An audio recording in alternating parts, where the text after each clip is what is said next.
Você tem uma mente forte, positiva? Esse é o tema do vídeo de hoje no Fuja da Média. Confira aí.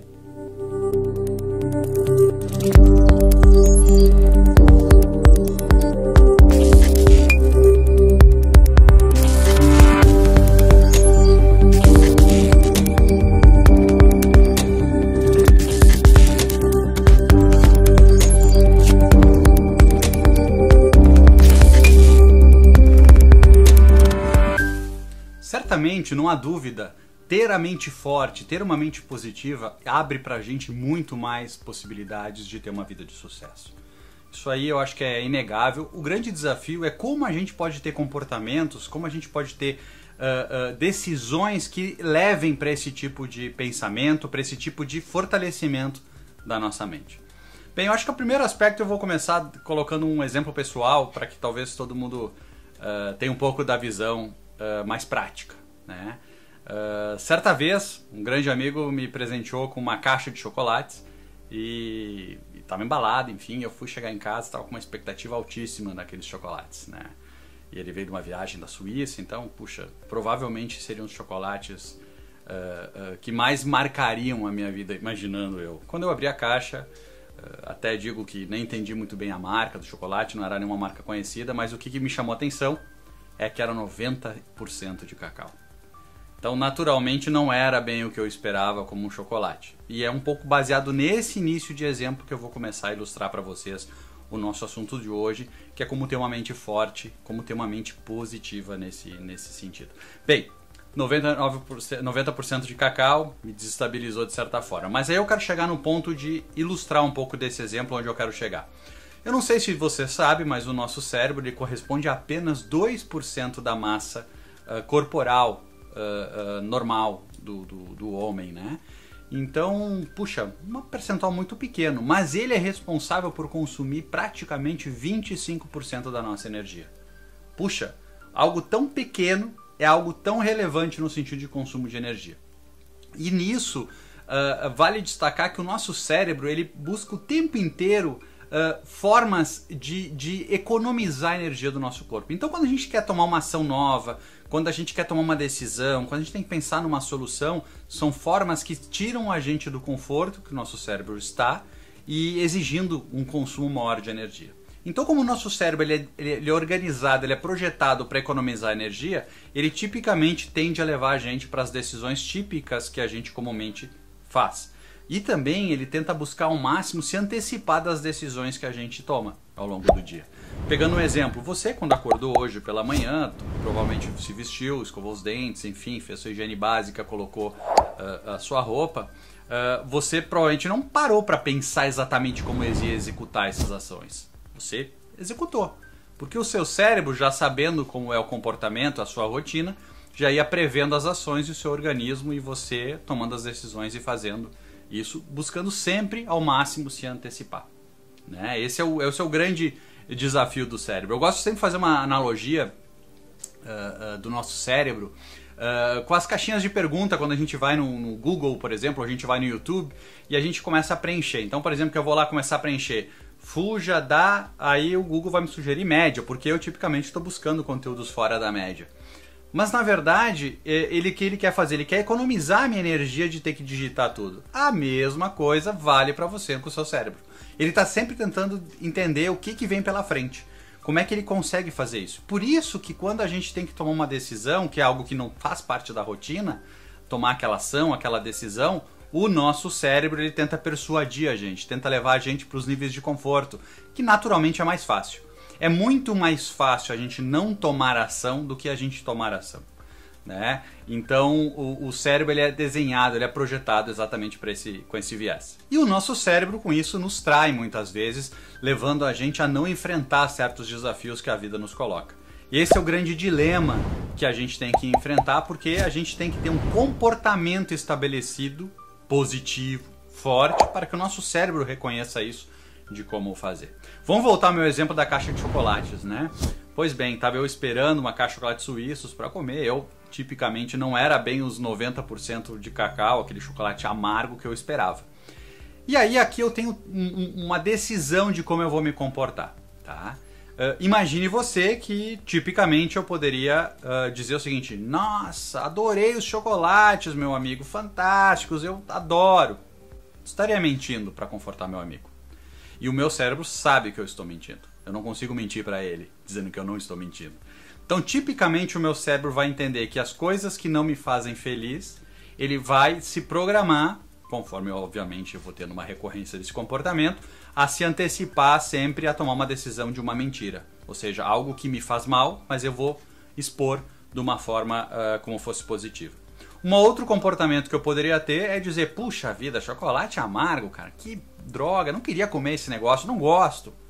É a linha do pensamento negativo. Ou seja, se tudo que eu vejo que foge da minha organização, o meu corpo naturalmente ele tem a projeção de buscar criticar, de buscar uma coisa errada.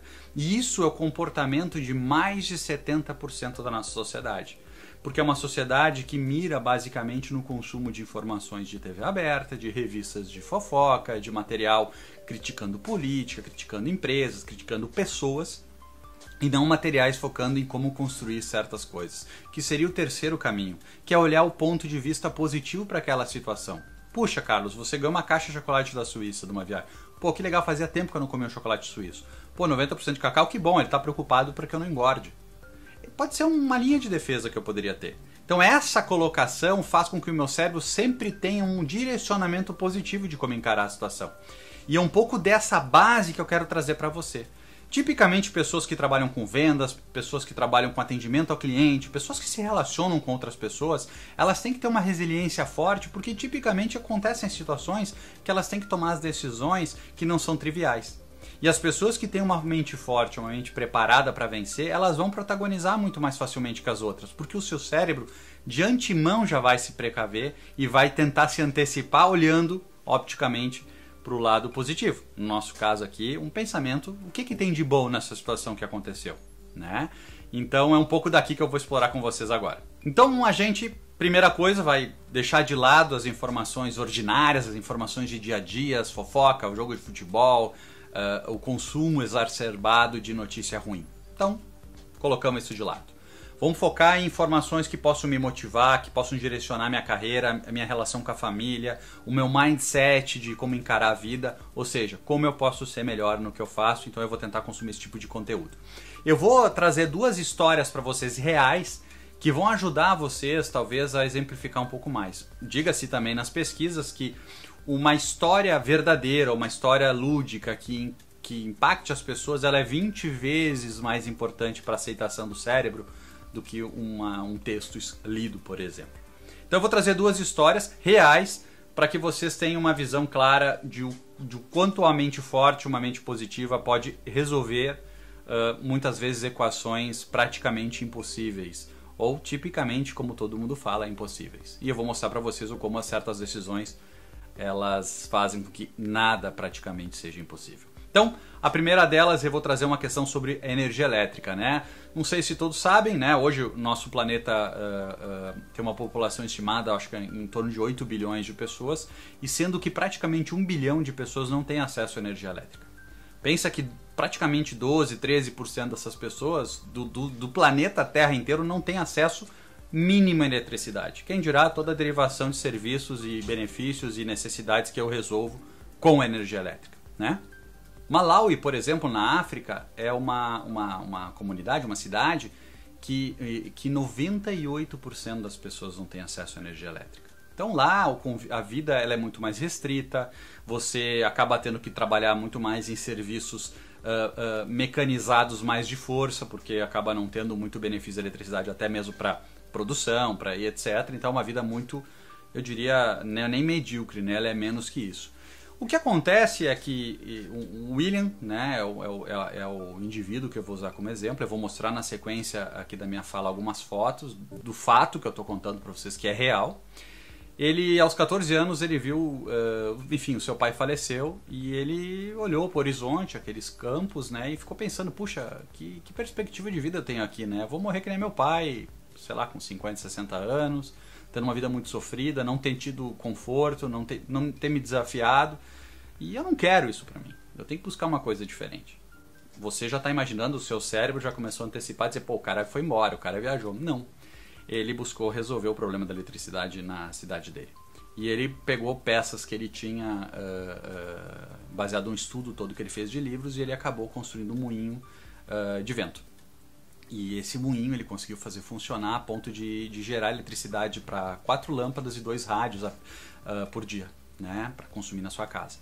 E ele conseguiu com isso criar uma comunidade, a sua comunidade começou a se ajudar, eles começaram a criar e eles resolveram um grande impasse naquela região do consumo, né, de gerar um conforto, de gerar uma qualidade de vida, e com esse advento de ter a eletricidade sendo gerada, etc., eles conseguiram inclusive ter água na sua casa, porque eles conseguiram fazer todo um direcionamento de bombas para captar água e trazer para suas casas. Imagina a diferença de vida que eles tiveram, simplesmente porque o William teve uma mente muito forte, uma mente de não aceitar o status quo e buscar uma alternativa de resolver. Como dizem, né, impossível a gente fala até o ponto que alguém não fez. Né? Quando alguém já fez, deixou de ser impossível. Né? E é sempre assim. Outro caso que eu vou colocar para vocês, ele por coincidência também aconteceu na África, é um caso que aconteceu na Angola. A Angola teve uma guerra civil por muitos anos, né? E o que acabou deixando, segundo as estimativas não são precisas, né?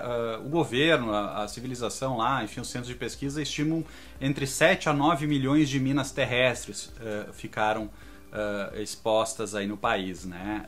Sendo que a Cruz Vermelha estima em mais de 15 milhões de minas terrestres lá. O que faz o quê? Faz com que a Angola encontre problemas sérios vinculados a também o seu ecossistema de vida, porque além das pessoas correrem o risco de morte, de mutilação o tempo inteiro, a terra que é fértil poderia gerar uma grande riqueza de alimentos, etc., para a população, acaba não sendo uma terra fértil porque você não tem como prosperar numa terra onde você a cada metro pode encontrar uma mina e morrer e assim por diante, né? E isso, por mais que tenham esforços, etc., é um trabalho muito complexo, um trabalho muito arriscado para ficar limpando mina e assim por diante. Aí, um belga, o Bart, ele começou a fazer um estudo frente aos animais com melhor olfato que existem, né? Provavelmente você vem com um cachorro na ideia, ao menos eu também logo pensei num cachorro, mas deixando claro que dos 10 animais com melhor olfato, o cachorro é o 9º. Tá? Existem outros animais na frente, o primeiro é o elefante, para que vocês saibam, o segundo é o rato, e antes o cachorro ainda tem cavalo, tem vaca e assim por diante. Então fica também essa cultura adicional aí. Mas qual foi o animal que o Bart decidiu usar para fazer um experimento tentando resolver esse problema, essa equação praticamente impossível, né, frente a um custo-benefício da região?